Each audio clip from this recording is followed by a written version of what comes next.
अपनी इच्छाओं को भी जी लेना चाहिए, वरना एक दिन ज़िंदगी में ऐसा आएगा ना जब आपको सिर्फ अफसोस के अलावा और कुछ भी नहीं प्राप्त होगा।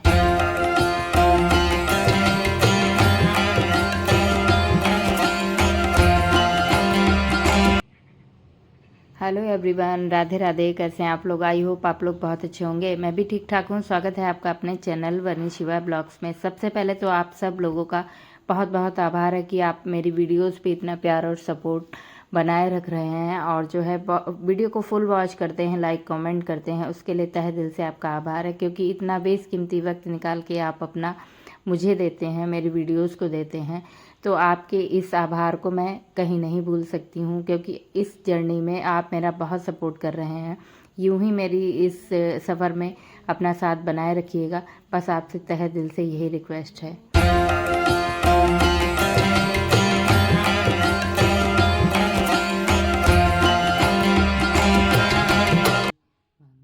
आज के ब्लॉग की शुरुआत हुई है सुबह में 6 बजे से। लमसम हल्का फुल्का उजाला हुआ था, बादल घनघोर छाए हुए थे। आजकल जैसा कि धूप दिख ही नहीं रही, सूरज भगवान पता नहीं कहाँ चले गए हैं। तो मतलब इस समय तो ऐसा मौसम नहीं होना चाहिए था। पता नहीं ऐसा क्यों हो रहा है। कहीं ना कहीं ये कलयुग है। यहाँ पे क्या होगा, किस दिन होगा, कोई नहीं जान सकता है कि अगले दिन क्या ही होने वाला है। इंतज़ार था आज हल्की धूप का। मैं सोचा जो मैंने वुलन कपड़े निकाल के रखे हैं तो मैं उनको जो है अपना धूप लगा के इनको आराम से सेट कर दूंगी। सारे ही कपड़े सेट हो जाएंगे। उसके बाद मुझे बहुत सारा काम होने वाला है, तो इस वजह से मैं बिजी हो जाऊंगी। तो ये कपड़ों वाला काम जो भी घर सेट करना है वो सेट हो जाएगा, तो एक हेडक नहीं मन में रहेगी। लेकिन भगवान जी साथ नहीं दे रहे हैं, सूरज भगवान आ ही नहीं रहे। फिलहाल क्या ही किया जा सकता है। मैंने कपड़ों को खोल के दीवान पे फैला दिया था, पंखा चला दिया था, लेकिन हल्की स्मेल नहीं रह जाती है। फिनाइल की गोलियां डालती हूँ कपड़ों में तो अजीब सी स्मेल आने लगती। लेकिन कपड़ों में कहीं ना कहीं फिनाइल की गोलियां ज़रूरी भी होती हैं, इस वजह से रख भी देती हूँ। तो यही था कि अगर धूप आ जाए तो अच्छे से उनको धूप लगा के सुखा सकती हूँ। लेकिन अब इंतज़ार है सिर्फ भगवान जी का कि कब वो दर्शन देंगे। मौसम बहुत गड़बड़ अभी से हो रहा है। मैं सुबह नहा के मैंने दूसरा ही सूट पहना था, लेकिन मुझे ठंड बहुत लग रही थी। फिर मैंने चेंज कर दिया। उसके बाद मैं ये वाला फिर से वुलन सूट पहन के आ गई। आज बनने वाली हैं आलू भरी कचौड़ी। शाम को मैंने आलू उबाल के रख दिए थे। आज इनके चाचा भी आए हुए हैं तो वो जाने वाले हैं, तो मैंने सोचा उनके लिए 2-4 कचौड़ियाँ जो है पैक कर दूँगी। तो वही तैयारी में लग गई थी। साथ में अंश भी खा लेगा और टिफ़िन भी लिए जाएगा। सुबह का सिंपल सा नाश्ता आज यही है, हरी चटनी टमाटर धनिया की, जैसे मैं बनाती हूँ बहुत टेस्टी वाली। तो क्योंकि इनके चाचा को बहुत ही पसंद है, इस वजह से मैं बना दिए थे। तो आलू उबाल के जो है रात ही में रख दिए था। सुबह आराम से तैयारी हो जाती है, क्योंकि इतनी गर्मी थी नहीं। और सुबह में साफ़ सफाई करो, तमाम सारे काम हो जाते हैं ना, तो लेट हो ही जाता है। तो रात में अगर तैयारियाँ करी हुई रखी होती हैं तो आराम से सुबह जो है नाश्ता बन जाता है टाइम से अपना। दिवाली वाले दिन मैंने दाल की कचौड़ियाँ बनाई थी। तो उस दिन तो शाम को अंश ने सिर्फ खाना खाया था, अंश की डैडी ने खाया भी नहीं था। तो सुबह में वो वाली कचौड़ियाँ खाई गई थी। तो काफ़ी दिन बाद मैंने उस दिन दाल की कचौड़ी बनाई, क्योंकि अंश के डैडी को दाल की कचौड़ियाँ बहुत पसंद है। आलू भरी भी कहीं ना कहीं पसंद है उनको, लेकिन दाल वाली उनको ज़्यादा ही पसंद है। तो इधर जो है अंश रेडी हो गया था। मैंने कचौड़ियाँ बना दी थी अच्छे से, चटनी भी इनके टिफ़िन में रख दी थी। किसी के कमेंट आया था कि जो है आप प्लास्टिक का टिफ़िन मत यूज़ किया करें। तो हाँ, इसके पास 2 स्टील के टिफ़िन हैं जो बाउल वाले होते हैं वो वाले। लेकिन एक मेरा था जो मैं ले जाती थी। 3 है, कुल मिला के 3 है टिफ़िन, लेकिन ये मतलब उसमें पैक करो तो ये ले ही नहीं जाता है। तो मैं इसी तरीके का एक टिफ़िन ऑर्डर किया है मैंने मीशो से।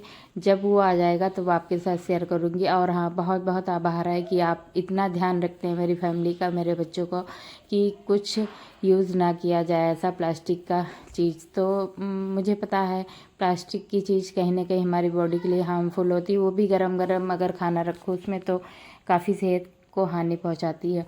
तो आपका बहुत धन्यवाद है कि आपने मेरे बच्चे के लिए और मेरी फैमिली के लिए सोचा इतना। नेक्स्ट डे मॉर्निंग फिर से मिल रही हूँ। उस दिन मैंने कुछ भी सूट नहीं किया था, मौसम बहुत गड़बड़ था। वही कपड़ों के रख रखाव में पड़ी रही और शिवाय को भी देखती हूँ। तो अब ना शिवाय हर जगह चढ़ता है, तो मतलब कहीं मेज लगा के, स्टूल लगा के, कुर्सियाँ लगा के चढ़ जाता है, तो उस पर बहुत ध्यान मुझे रखना पड़ता है। ज़रा सा मैं अगर देख ना पाऊँ तो जीने पे चढ़ जाता है। तो मतलब ये चीज़ें हैं ना, दिन भर अब मैं कहीं ना कहीं ज़्यादा थक जाती हूँ पहले के अकॉर्डिंग, तो उसको बहुत देखना पड़ता है बराबर, क्योंकि जीने में ऐसा कुछ है नहीं कि मैं गेट वगैरह बंद कर दूं तो ऊपर नहीं जाए। तो एक मिनट अगर मैंने 1 मिनट नज़र हटाई तो समझ लो वो कहाँ चला गया पता भी नहीं चलता है। तो उसको ढूंढना पड़ता है, कहीं दीवान के नीचे बैठ जाएगा जाके, कहीं सोफे के नीचे चला जाता है, मतलब बहुत सारी शैतानियाँ सीख गया। मेज़ पे चढ़ेगा, कुर्सी लगा के चढ़ जाता है, मतलब इतना ज़्यादा परेशान करता है कि मैं दिन में कुछ सूट भी नहीं कर पाती हूँ। और ऐसे तमाम सारे काम होते हैं तो यही लगता है चलो हटाओ बाद में सूट कर लूँगी। तो इसी वजह से दिन का कुछ भी सूट नहीं हुआ था। तो आपसे नेक्स्ट डे मॉर्निंग फिर से मिल रही हूँ। तो आज जो है टिफ़िन तैयार कर दिया था भैया का, इसमें पत्ता गोभी की सब्जी और पराठे थे, दे दिए थे। और ये आया था हलवा लौकी का मम्मी के यहाँ से, तो वो रखा हुआ था। अंश के डैडी सुबह जो है चाय नहीं पिए थे, लौकी का हलवा ही खा के जो है कहीं पड़ोस में पेशेंट देखने चले गए थे। उसके बाद मैं नहाई हूँ, नहा के उसके बाद पूजा पाठ करने बैठ गई थी, अपना आराम से पूजा पाठ करूँगी। और अभी मुझे एक जगह जाना भी है। ये होता है ना, कहीं भी अचानक से जाना पड़ जाए तो मतलब ये रहता है कि काम अगर निपट के घर के हो जाए ना काम, तो फिर ये रहता है आने में आराम रहती। आओ वापस अपना गरम गरम चाय पियो या कुछ भी जैसे होता है ना, आराम से एक हेडक नहीं रहती। लेकिन कभी कभी अचानक से कहीं जाना पड़ जाता है तो फिर घर के कामों को छोड़ना पड़ता है।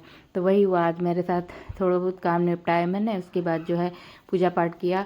और आजकल ठंड आ गई, जैसा कि काम बढ़ने वाला है। जैसे कि क्या होता है, गर्म पानी भरना पड़ता है, बच्चों को गर्म पानी से नहलाना पड़ता है, कपड़े धुलने हैं, कब सूखते हैं इस मौसम में, नहीं सूखते पहले उनको पहले फैलाओ फिर उनको ले आओ। अगर सूखे हैं तो ठीक है फोल्ड करके रखो, नहीं सूखे हैं तो उनको ऐसी व्यवस्था करो जहाँ पे सूखने वाला हो ऐसे कर। मतलब तमाम सारे काम होते हैं जिनकी गिनतियाँ ही नहीं होती इस घर पे। मतलब वो नहीं होता है कि कामों की गिनती तो नहीं होती, लेकिन थक जाता है कहीं ना कहीं इंसान। इधर जो है मैंने गर्म पानी करके केटल में भर दिया था, तो ऐसा होता है ना 3-4 गिलास में पानी आ जाता है तो आराम से पी लेती हूँ। इधर मैं जैसे बैठी थी ऐसे ही निकलूँगी, कोई कपड़े नहीं चेंज करूँगी। मेरी एक फ्रेंड है, उसके पापा का एक्सीडेंट हो गया, तो अंश के डैडी को मैंने बोला था आ जाना थोड़ी देर के लिए देख के आते हैं, क्योंकि जो है वो हर काम में मेरे खड़ी होती आके है, और कहीं ना कहीं थोड़ा दिली रिश्ता भी है, इस वजह से मैं निकल गई थी। और शिवाय को भी थोड़ा दिखाना था, इसकी भी तबीयत नहीं सही थी। मैं सोचा कि निकल जाती हूँ, लेकिन रिमझिम बारिश हो रही थी तो समझ में नहीं आ रहा था टू व्हीलर से कैसे ही जाऊँ। फिर उन्होंने गाड़ी मंगाई, तो फिर यहाँ पे ऐसा एरिया है, यहाँ पे मेरी गाड़ी आ नहीं पाती है, तो मुझे रोड तक जाना पड़ता है। रोड पे आने के बाद हम लोग गाड़ी पे बैठे, जैसे शिवाय था वैसे इसको ले आई, मैं भी ऐसे ही चली आई। बस थोड़ी देर के लिए जाना है, वापस आ जाना है।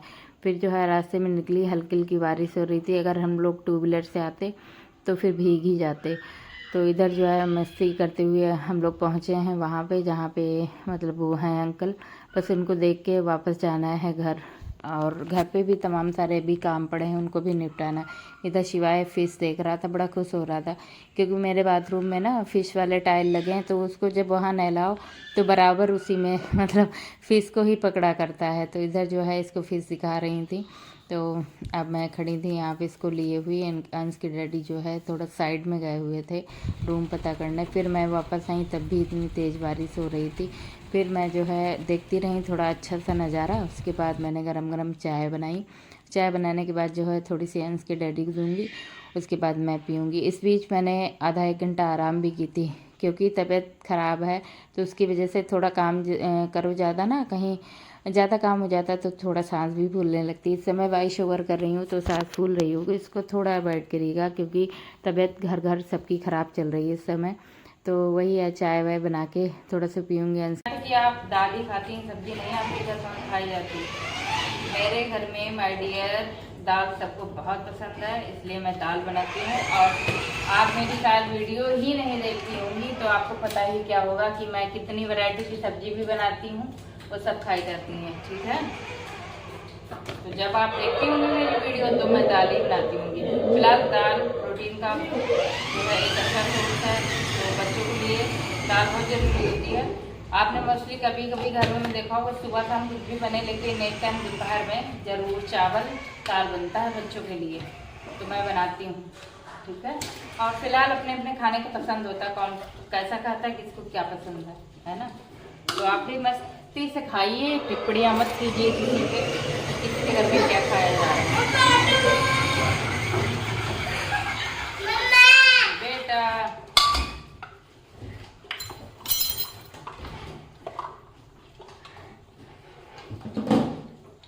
हींग नहीं, जीरा नहीं, बहुत दिन से। ओ मम्मा के ऊपर गिरा दी तुमने, भाग गए। देखिए, परेशानियां तो हर किसी के जीवन में आती हैं, लेकिन इन बीच अपने आप को भूल जाना बहुत ही ख़राब चीज़ होती है।